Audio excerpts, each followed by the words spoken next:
Hello everyone, good morning అండి అందరికీ.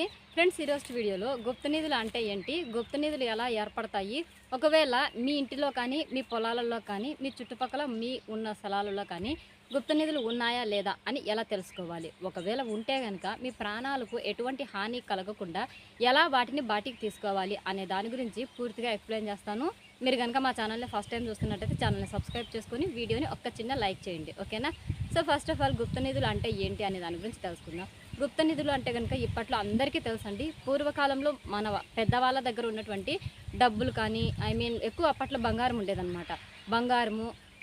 బంగారుతో చేసినటువంటి నాణేలు, అలాగే వెండితో తయారు చేసినటువంటి కాయిన్స్, రాగితో తయారు చేసినటువంటి కాయిన్స్, ఇంకా అలాగే వజ్రాలు, వైడూర్యాలు, నగలు, నట్రాలు, ఇవన్నీ కూడా ఎక్కువగా మన పెద్దవాళ్ళ దగ్గర ఉండేటివి అనమాట. సో బంగారుకి డబ్బుకి కొదవైతే అప్పట్లో ఉండేది కాదు. బట్ ఏంటంటే వాటిని దాచుకోవటానికి కరెక్ట్ ప్లేస్ అనేది వాళ్ళ దగ్గర ఉండేది కాదనమాట. లైక్ బ్యాంకులు కానీ, లాకర్స్ కానీ ఇలా వాళ్ళ దగ్గర ఉండేటివి కాదనమాట. వాళ్ళ దగ్గర ఉన్నదల్లా ఒకటి అది పెట్టెలు ఉంటాయి చూసారా, యూనప్ పెట్టెలు అనేసి, ట్రంక్ పెట్టెలు అనేసి, అలాగే లంకె బిందెలు అనేసి ఇట్లా ఉంటాయన్నమాట. అంటే బిందెల్లాగా కొన్ని లోహాలతో తయారు చేసి వాళ్ళు భద్రపరుచుకునే వాళ్ళు అనమాట.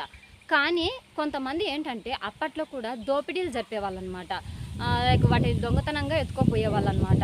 లేదా నాకు తెలియకుండా ఎవరన్నా మా వాళ్ళు కానీ ఎవరన్నా కానీ వీటిని దొంగలించారు అనే భయం కనుక వాళ్ళకు ఉన్నట్టయితే వాళ్ళు ఇంటి లోపలే గుంత తవ్వేసి వాటి లోపల ఈ లంకె బిందెలు అని చెప్పాను కదా, బిందెలు తయారు చేసి ఉంటారనేసి వాటిల్లో ఈ నగలు, వజ్రాలు ఇవన్నీ వేసేసి మళ్ళీ వాటిని బాగా టైట్ చేసేసి తర్వాత ఆ భూమి లోపల పాతి పెట్టుకునే వాళ్ళు అనమాట, ఇళ్లల్లోనే. సో కొద్ది రోజుల తర్వాత మళ్ళీ కావాల్సినప్పుడు వాటిని తవ్వుకొని ఉపయోగించుకోవచ్చులే అనే ఒక నమ్మకం అనమాట.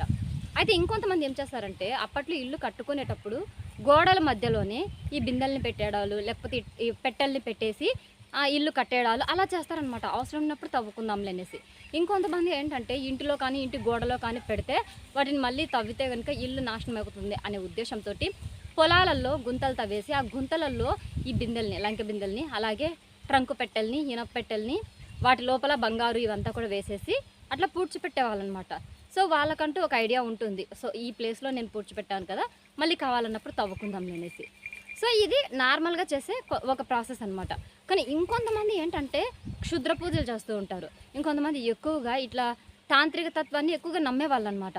సో వీళ్ళు ఏం చేస్తారంటే ఇట్లా పూడ్చిపెట్టిన వాటిని ఎవరైనా సరే దొంగగా చూసేసి వాటిని తవ్వుకుంటే కనుక వాళ్ళకి అది ఉపయోగపడకూడదు, దానివల్ల వాళ్ళు నాశనం అయిపోవాలి, దానివల్ల వాళ్ళు ఏదైనా ఇబ్బందులు పాలయ్యి తిరిగి దానిని అక్కడే పెట్టేయాలి అనే ఉద్దేశంతో తాంత్రికంగా కొన్ని మంత్రాలు చదివి, కొన్ని చాతబడులు లాంటివి చేసి, కొన్ని నాగబంధాలు లాంటివి వేసి వాటిని పూడుస్తారనమాట. సో దానివల్ల ఏమవుతుందంటే ఎవరైనా సరే వాటిని తీసుకున్నా కూడా అవి వాళ్ళకు అచ్చురావు అన్నట్టుగా అవి పనికిరావన్నమాట. సో దానివల్ల వీళ్ళు ఇబ్బందులు పాలవుతారు. కొంతమందికి ప్రాణాపాయం కూడా కలుగుతుందన్నమాట. సో నేను తీసుకోకూడదు అనే ఉద్దేశంతో ఎవ్వరూ వాటిని ముట్టుకునే వాళ్ళు కాదనమాట. సో మొత్తానికి వాళ్ళ దగ్గర ఉన్నటువంటి బంగారుని, నగల్ని, వజ్రాలని, వీటన్నిటిని ఈ విధంగా వాళ్ళు భద్రపరుచుకునే వాళ్ళు అనమాట. సో భద్రపరుచుకున్న తర్వాత కొంతమంది ఏంటంటే గుర్తు పెట్టుకునేసి అవసరం ఉన్నప్పుడు తీసుకొని ఉపయోగించే వాళ్ళు.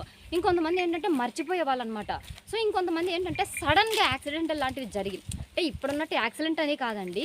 సో సడన్గా రాజులు వచ్చేసి వాళ్ళ దేశం పైన దండయాత్రలు చేసేసి వాళ్ళని చంపేయటాలు ఇట్లా చేస్తారు కదా అప్పట్లో.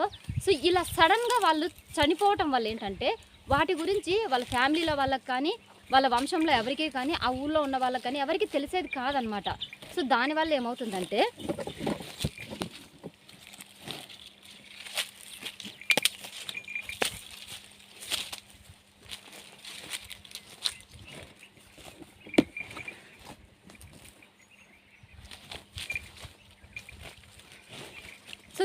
ఏమవుతుందంటే వీళ్ళు పూడ్చిపెట్టినటువంటి ఈ గుప్త నిధులు కానీ, లంకె బిందెలు కానీ ఎవరికీ తెలియకుండా అలాగే ఉండిపోయాయటం అనమాట.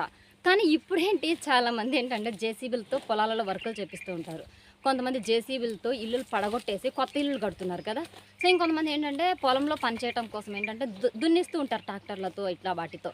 సో అప్పుడు వీళ్ళకి తెలియకుండానే ఆ లంకె బిందెలు కానీ, ట్రంక్ పెట్టెలు కానీ ఇవన్నీ బయటపడుతూ ఉంటాయన్నమాట. అయితే ఎవరైతే క్షుద్ర పూజలు చేసి వాటిని పాతిపెట్టి ఉంటారో సో ఆ క్షుద్ర పూజల కారణంగా తీసిన వాళ్ళకి ప్రాణాపాయం అనేది కలుగుతూ ఉంది. సో ఎవరైతే నార్మల్గా పూడ్చిపెట్టి ఉంటారో సో వాటి వల్ల ఏంటంటే తీసిన వాళ్ళకు ఎటువంటి ప్రాణాపాయం జరగదన్నమాట. అయితే ఒకవేళ క్షుద్ర పూజలు చేసినా చెయ్యకపోయినా ఇంకొంతమందికి అయితే కనుక సడన్గా చనిపోతున్నారనమాట. అంటే అది చూసిన వెంటనే చనిపోతున్నారనమాట, సడన్గా చనిపోతున్నారు. సో ఇట్లా అన్నిటికీ కారణం ఏంటి అనేది కూడా ఇప్పుడు చెప్తాను. సో జాగ్రత్తగా వినండి. సో ఏమీ లేదండి, ఇప్పుడు ఈ క్షుద్ర పూజలు చేసినా చేయకపోయినా కూడా ఈ ట్రంక్ పెట్టెలు, లంకె బిందులు ఇవన్నీ చెప్పాం కదా. సో ఇవి వేటితో తయారు చేస్తారంటే అల్యూమినియం, రాగి, ఇంకా కొన్ని లోహాలను మిక్స్ చేసి ఈ ట్రంక్ పెట్టెలను కానీ, ఐ మీన్ ఇనప పెట్టెలు కానీ, లంకె బిందెలను కానీ తయారు చేసి వాటి లోపల ఈ బంగారు నాణేలని, బంగారుని, ఇంకా రాగి ఇత్తడితో కూడినటువంటి నాణేలని, ఇట్లాంటివన్నీ కూడా రకరకాలవన్నీ కూడా చాలా విలువైనవన్నీ కూడా అందులో వేసి వీళ్ళు పూడ్చిపెట్టుంటారనమాట. సో ఇవన్నీ లోహాలు కదా. సో లోహాలు ఏంటంటే కొద్ది రోజులు, అంటే కొద్ది రోజులు కూడా కాదండి, కొన్ని సంవత్సరాల తరబడి అలాగే భూమిలో ఉండిపోవటం వల్ల ఏంటంటే వాటి నుంచి కొన్ని విషపూరితమైన వాయువులు అనేటివి బయటకి రిలీజ్ అయ్యి ఉంటాయి అన్నమాట. సో అంటే ఖాళీ ప్లేస్ అనేది కొంచెం ఉంటుందండి. ఇప్పుడు లంకెబింది ఇంత ఉంటుంది అనుకోండి, ఇక్కడ వరకు ఆ విలువైన వస్తువులు అన్నీ వేస్తారు, బంగారు ఇట్లాంటి నాణేలు ఇవన్నీ. సో ఇక్కడ నుంచి ఇక్కడి వరకు అది ఖాళీగా ఉంటుంది కదా. సో ఈ ఖాళీ ప్లేస్లో ఏంటంటే ఈ విషపూరితమైన వాయువులు అనేటివి రిలీజ్ అయిపోయి ఉంటాయి అనమాట. సో ఎప్పుడైతే మనకి ఈ లంకె బిందెలు దొరుకుతాయో అప్పుడు సడన్గా ఏముందో దాని లోపల చూడాలి అనేసి కొంతమంది టక్కుమని ఓపెన్ చేసేస్తారనమాట. సో అలా ఓపెన్ చేసిన వెంటనే ఇట్లా చూస్తారు కదా, అప్పుడు అక్కడ ఉన్నటువంటి విషపూరితమైన వాయువు, డేంజరస్ ఎయిర్ ఏదైతే ఉందో అది వాళ్ళ ముఖానికి కొడుతుందనమాట. సో దానివల్ల ఈ ముక్కు ద్వారా ఏంటంటే ఆ డేంజరస్ ఎయిర్ అనేది లోపలికి వెళ్ళి అది చాలా రకాలైన ఇబ్బందులు కలిగిస్తుంది. ఒక్కొక్కసారి కొంతమందికి హార్ట్ అటాక్ అంతా కూడా తెప్పిస్తుంది అనమాట. సో ఈ విధంగా స్పాట్లోనే కొంతమంది చనిపోతారు. ఇంకొంతమంది ఏంటంటే ఆ విషపూరితమైన ఆ వాయువు కారణంగా ఏంటంటే రక్తం కక్కుకొని చచ్చిపోతారనమాట. సో ఇంకొంతమందికి ఏంటంటే నెమ్మదిగా బ్రీతింగ్కి సంబంధించిన ప్రాబ్లమ్స్ వస్తాయి. సో దానివల్ల కూడా వితిన్ మంత్స్లో కానీ వితిన్ ఇయర్స్ లోపల కానీ వీళ్ళు చనిపోయే అవకాశం ఉందన్నమాట.